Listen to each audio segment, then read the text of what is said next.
Yes, hello everyone. Welcome to the last word on Newcastle beating Bilbao 2-0 last night. We're also going to take a look at the Newcastle Council have just put out, well, the BBC have just put out a report on Newcastle Council denying that they've had secret talks with Newcastle. We'll take a look at that.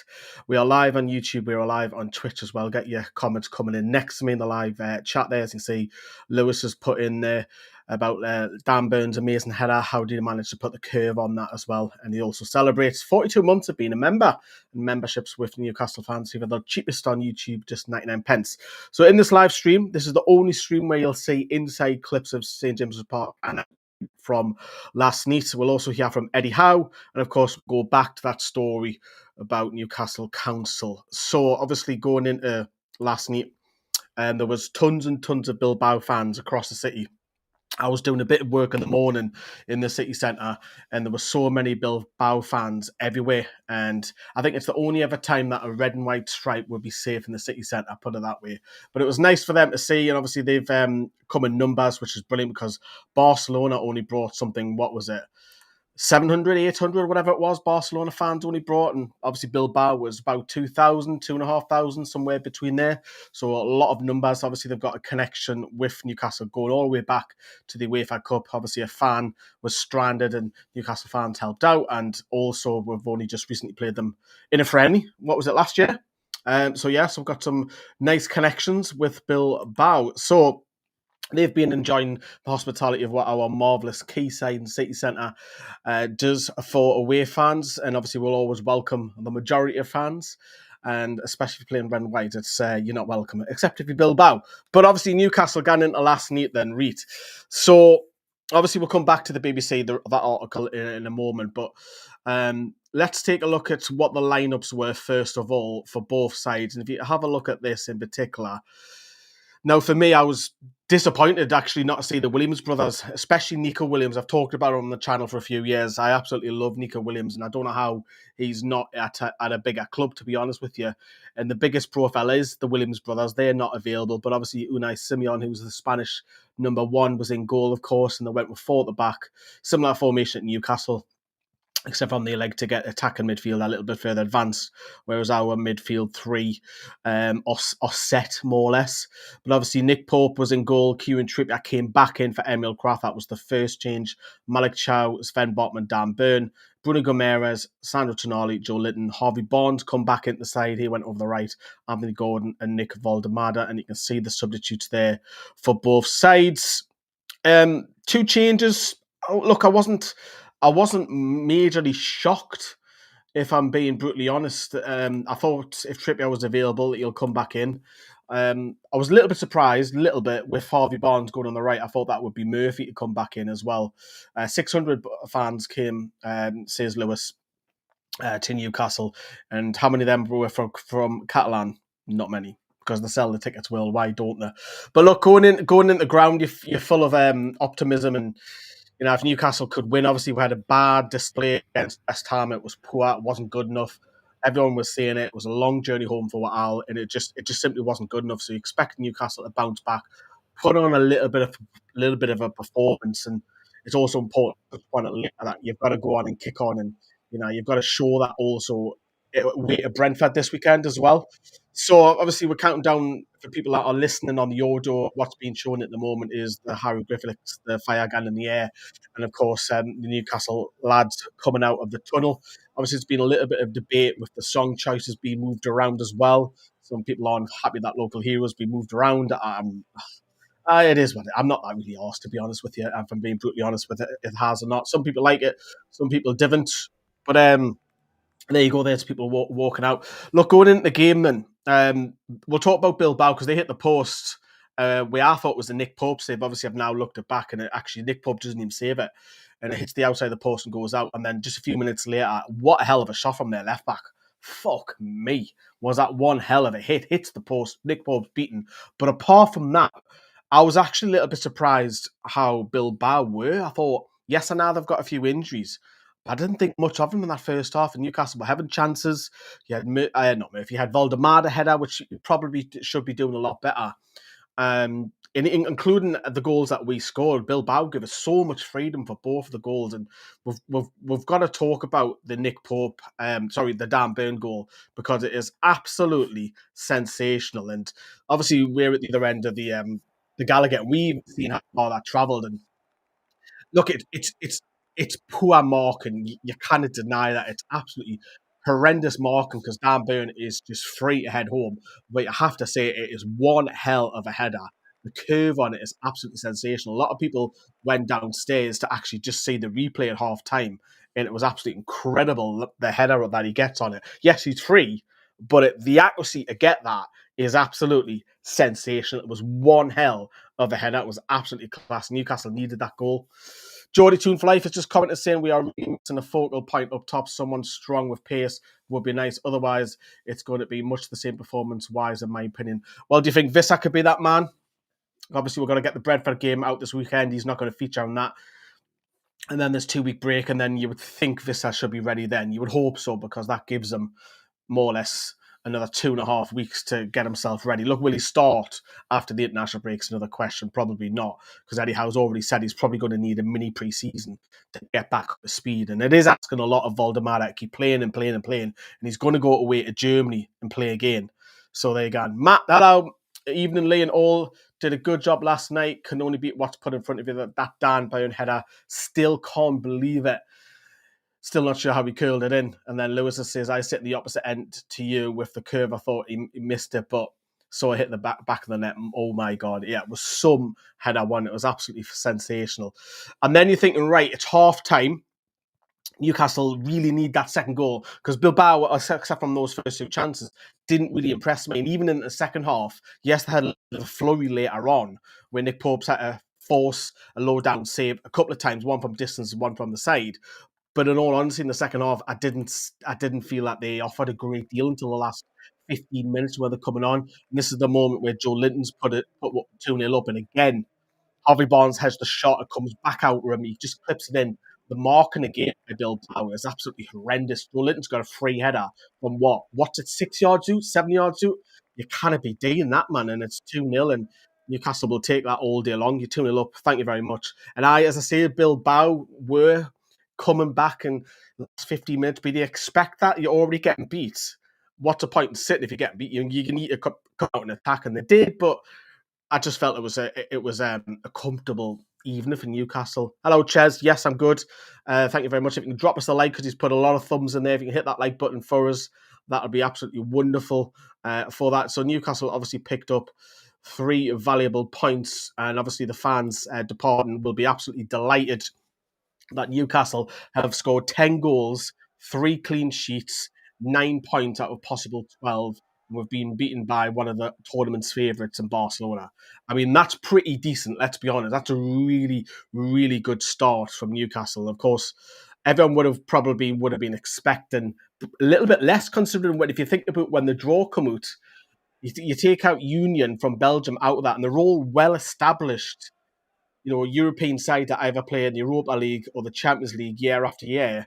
And for Newcastle to be sitting there on 9 points is a real, real good achievement. Yes, we can talk about like the Premier League the form is a little bit different. Of course it is. And Eddie Howe's already gone on and talked about stuff like that. So, but as Lewis said, we're sitting 6th in the Champions League. I'll bring the table up in a second. One more win and 99% guarantee to get in the last 16. I think we're almost there. I think you're all right. Probably a couple of draws season Newcastle in, because last season 11 points got you through. Newcastle, of course, sitting on 9. Let's pull up the league table for you. There you go. Ooh, I'm out of shot. I'll have to sit here. Look at that. So there you go. So that is your league table. It's that way. I've always got to remember I'm on reverse camera. So Newcastle are right there. Look at that. In the dizzy heights, beaten ahead of the likes of Real Madrid, Liverpool, Barcelona, Chelsea. That is mental, isn't it? We're ahead of all of those teams so far. And you have to say it's a hell of a start from the first. I didn't expect 9 points. I'm not going to lie to you. I would have probably been happy with 6 or 7 to start off with. But to be sitting on 9 points is really, really good. And look, we do have some difficult ties coming up now. We've got more. Eddie Howe talks about Marseille, and we'll hear from him in a second. Marseille, you've got Paris away. The home game against PSV, I think that's the one that you could clinch qualification. And then the last one, Leverkusen, Is it Leverkusen last one? No, Leverkusen's before that. But the last away game, you hopefully there's nothing riding on it, because if you get something away from home, Marseille or Leverkusen's actually coming up. But Paris is the last one, isn't it? So Marseille, Leverkusen, and Paris. So if hopefully by group stage 8 that Newcastle are already through, which would be good. And you never know, you could target that top 8. I mean, look, the top 8's going to be difficult, don't get me wrong, to maintain that level, because realistically you can't afford more than two defeats if you want to come in the top 8. And I think Paris away will probably be that one where it's going to be a bit of a test, where, look, the European champions will probably have less of the ball than what we normally do, and we're the ones that are probably going to have to play counter football. And won't be too surprised that Eddie Howe switches to 5 at the back, which he's done in big games before. You think of Arsenal away recently in the semi-final of the League Cup, and it's worked a treat, isn't it? Right, I'm going to change screens because I'm having to lean out here. Nightmare. There we go, I can sit back to normal now. And then Ches gone on to say one more win, and that'll be our best run in the Champions League ever. And yes, we'll play Leverkusen away 4 days before we play Sunderland away. That's a tough week. We're doing Leverkusen, then we're going to Stuttgart. Josh is coming over from America, so we're doing a Stuttgart Europa League game. Then we're coming back for the derby, and then I think the women's are somewhere there as well. Great start for us, says Matt, and they made sure that we've took advantage of a home draw in the first half of the Champions League, hope and guaranteed at least playoffs long before the PSG. I think that'll happen. I think that will happen. Look, a lot of people will be very, very happy that we've got the 3 points. And look, the performance last night, it wasn't like oh my God, what a performance the team put in. It was a professional job done. If you mark that out of 10, that's a 7. That's a 7 out of 10 performance. I will take that. Happy days. I think look, the teams that were playing. You look at the teams that we've played so far, Union would struggle. Union would go down in the Premier League. Barcelona will be right up there. We know that. And Bilbao, even in La Liga, they're mid-table. Valverde's under some serious pressure after losing against Sociedad, losing against us. And Liga are not the same team. So, yes, the calibre of teams, looking at now that we've played them, hasn't been as strong as probably what we all thought as well. Geordie goes on to say, when you look at the Marseille team, it's not fantastic. Yes, they're doing well in the league, but they're not unbeatable. I agree. I think it'll be a cauldron of fire, shall we say, for the fans down there. And it's I'm keeping Hugh doing when I get to Marseille. Like I'm not messing about. But yeah, against I nearly forgot the team that we played. Yeah, I think they're all very, very difficult games, and I think today we navigated that one really well, especially after the weekend. It was important. We responded mentally. And our psychology was really good, and I thought we were in a good place today in that respect. I think it was our best performance, but it was good enough. And as you say, 3 wins in a row, some strong performances at home, and we're in a good position. No, it was an incredible header from Dan. I mean, I'd like to see it again to see actually how far out he was. I mean, I was right behind. I had a great view. It looked in from the minute he struck it, and it was a well worked routine. So well done to everyone involved in that. And similar feeling for me for the cup final in a sense that it's a strong header from distance and it's had the power and the direction to go in. So a brilliant moment for him. Yeah, I mean, I think when you look at the fixtures, we're always aware that these home games are really important for us, and that puts sort of an added pressure on us. Now we go away from home, and of course we've had our troubles in the Premier League away from home. But we look forward to these games. I think they're an amazing thing, and Marseille will be a great experience for everybody, a tough ground to go to. We're looking forward to that. Yeah, Marseille will be a tough ground, and he's looking forward to that. Bilbao. I know a lot of the media call it Athletic Club, but anyone who's old enough, we call it Bilbao. Athletic Bilbao. I'm not calling it Athletic Club. We'll call it Bilbao. Bilbao. Stick with me. All right, so that was obviously Eddie Howe mentioned that he's happy with the run of form at home. We need to change, obviously, the way form in the Premier League. And obviously, we've got Brentford fast on the horizon, which I'll be down there in the good old camper van. And I'll be doing loads of videos as per usual. Brentford, nice part of London, the west side. So we'll look forward to Brentford. Obviously, we are going to look at the council's news in just a moment. But let's have a look at some of the stats from the game. And it's actually surprising that Bilbao had more shots than what Newcastle did. So that's a little bit surprising for me, to be honest with you. Obviously, we had more possession, 88%, where XG is just do you use XG? Because it's just a predicted. It's not an actual stat. 4 shots on target. They had 5 touches inside the box. We had 20. They had 16. Obviously, Newcastle have been a little bit busy on goal. That's probably because Bilbao haven't come out well later on. We've won a lot more aerial duels. So there you go. They are the stats, of course. And if you want to see more of them, of course, you can look at that on the BBC. Just to put on a couple of other news, Malik Chow has got his return call up to Germany. How good is that? You know, he's been out of favour since he's moved to Newcastle, but obviously his good form has now got him a recall at the German side, and obviously he'll be with Nick Valdemada as well. So that's great news for him. Malik Chow, Nick Valdemada, Bruno Gomes, no Joelinton. Talked about that yesterday. He's been dropped from the Brazilian squad. That performance last night will do no harm for Carlo Ancelotti looking at him. And of course, Alex Murphy is being called up as well. There's been some others. You expect Sandro Tonali as well to be called up very, very shortly. But speaking of Sandro Tonali, he actually got official man of the match as well. I didn't think anybody was like a 9 or a 10 out of 10. I don't. But I was a little bit surprised Sandro got it. But, you know, he's been putting in a good performance. He spoke again about his future. I'm getting sick of these questions about his future putting in. He'll get asked when he's away in Italy again. But he got asked again and he said, look, I'm very happy here, but you can never predict the future, can you? No, you can't. Performances last night before we get on to the council news. Like for, obviously Dan Burn, 2 games running now, 2 home games, shall I say, because West Ham, he admitted that he wasn't great, but the last 2 home games he's been solid. Nick Pope, much better last night because against West Ham, for me, he did fall for two and a bit. Probably all 3, to be fair, because that own goal doesn't happen with Botman if Nick Pope's not out of position before that run of play. So that was a good night for him. Clean sheet, a couple of decent saves as well. The midfield, the usual midfield 3, Boston. Bruno got through his illness, which is decent. For Barnes was better, and probably towards the second half, I would say. Disappointed about Anthony Gordon, I cannot lie. I thought he was disappointing again, and I had the injury just before half time. I thought Gordon was really poor, and he's out of form. And you kind I hope that Eddie Howe looks at it and think, yes, he's one of his big hitters, but if your big hitters not performing, take him out the side. And now he's got the hip injury, same as Joelinton. Joelinton can't be guaranteed to play every single week when we've got better squad depth now. So for me, and the same as Dan Burn, because Lewis Hall came off the bench, I thought he was really good as well. And now Dan Burn had a good game last night, but I'm talking the next 5 to 10 games with, if they're not playing well, take them out. You've got that squad depth now. We don't have, touch wood, we don't have too many injuries. You've only got Livramento and, well, Vissa, but Vissa should be back after Brentford. So fingers crossed there's no one gets injured on international duty as well. Ches says if you can like the video, that'll be wonderful. We do have one of the tallest teams, says Lewis. Well-deserved. Chow has earned that recall. And Stevens goes on to say, I wouldn't mind a few of them athletic youngsters in a black and white top. Some of them are quite impressive. Yeah, and considering the injury ravaged as well, I would love to see the Williams brothers.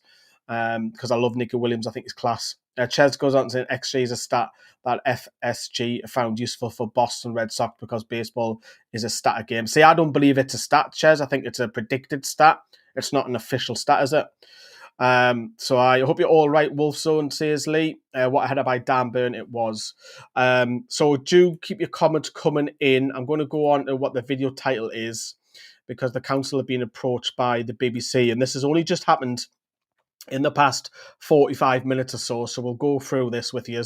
So Newcastle Council have denied secrecy over rumoured stadium plans.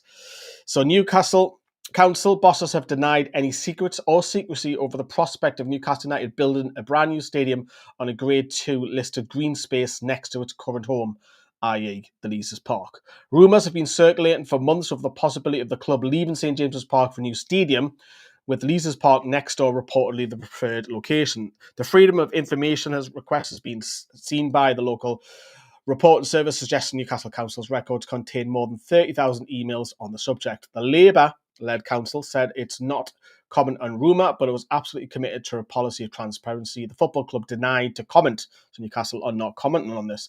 A meeting on Wednesday, Councillor Jane Byrne revealed the council had refused to answer the FOI request, asking for details of emails between the political leadership or directors and Newcastle about Leazes Park since 2018. It's been denied on the grounds that it would take officers too long to sift through thousands of pieces of correspondence, she said. The council's response claimed that there was over 31,000 emails which appeared initial search of email system containing the terms Newcastle United Football Club, Leazes Park, and in other words, legal agreement, leasehold, or for sale. Byrne goes on to say, in writing that over 30,000 emails on the subject would be an enormous investment of time if they went through them all.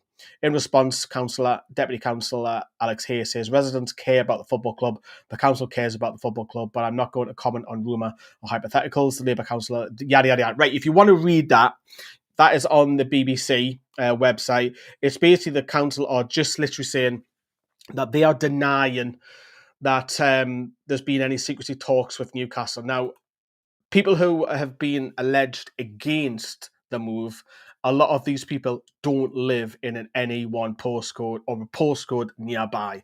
Make of that of what you will. Because I live in any postcode. I'm only 5 miles out the city centre. And if Newcastle wanted a new stadium, would I be happy with it? No, I'd like to say St James's Park. But if the club move into Leases Park, I'm not going to put me signature down saying, "Oh, I don't want that to happen." No. It's a lot of it is from people who don't live in the area. Put it that way. So there you go. So the council are denying that they've had any secret talks. And look, Newcastle Council and Newcastle United Football Club do have a much better relationship since the takeover. There's no doubt about it. Obviously, you've got the stack there as well, which brings revenue in for the council themselves, as well as the club and the city in general and whatever. But look, there you go about it. So is it massive no's? No, but it is that the council are literally just saying, no, there hasn't been any secret talks. So there you go. Lee, you didn't read the second half of what I said about XG. I went on to explain why it doesn't work in football. Oh, right, okay, yeah. So XG is just it's a predicted stat, isn't it? So headlines then. So Newcastle Council denied there's been any secrecy. Newcastle United have picked up 3 points. They're doing well. Champions League. The marching on. Brentford is the last bit I want to talk about. Obviously, Eddie Howe will have his presser. So Eddie Howe, hopefully there's nothing too bad on Anthony Gordon. And if Anthony Gordon goes to the bench, I'm not against that because I don't think his form's particularly good, but I don't want him to be injured. And we've got a win at Brentford. Last season, it was absolutely horrendous. I know it was 4-2. 4-2 looks better than what it was, but we were ripped apart last year. Absolutely ripped apart. And it was that turning point. We were sitting 12th in the Premier League. We turned the season all the way around. I know it was a little bit late in the season because it was early December, wasn't it? But we went on and we won something like 10 in a row. Eddie Howe had some hard truths, one-on-ones with a lot of players in reform. Just went like that. So hopefully we win on Sunday and we kick on. Fingers crossed as that. So is it still 50-50, says Wolfson? What in terms of the stadium? There's no news. Obviously, the club were in the minutes where I did a video on it, and they said that the club have no plans to make a decision on what they're doing, and that was only last month. So that's what you want. You can make as many YouTube videos as you like about stadiums. You make up many articles you like about the stadium, but the fact is Newcastle have not made a decision on what they're doing. Lewis says if people want the Green Park, just wait a couple of years and you will get a brand new park once the new stadium is built and the old one is knocked down. Well, if you do move stadium with St James's Park, that could be turned into a park itself, couldn't it? Potentially. You never know. I'm not an expert at that as well, but there you go. Drop us a massive like. We are going to wrap up here. Hopefully, fingers for 3 points. I'll be back tomorrow for another video about what Eddie Howe said in his press and a little bit more on Brentford. And then I'll make the trip all the way down to London for another away game reaction lap. And of course, another vlog as well. So there you go. We'll see you very soon here on Newcastle Fans TV. Take care, everyone. Bye-bye.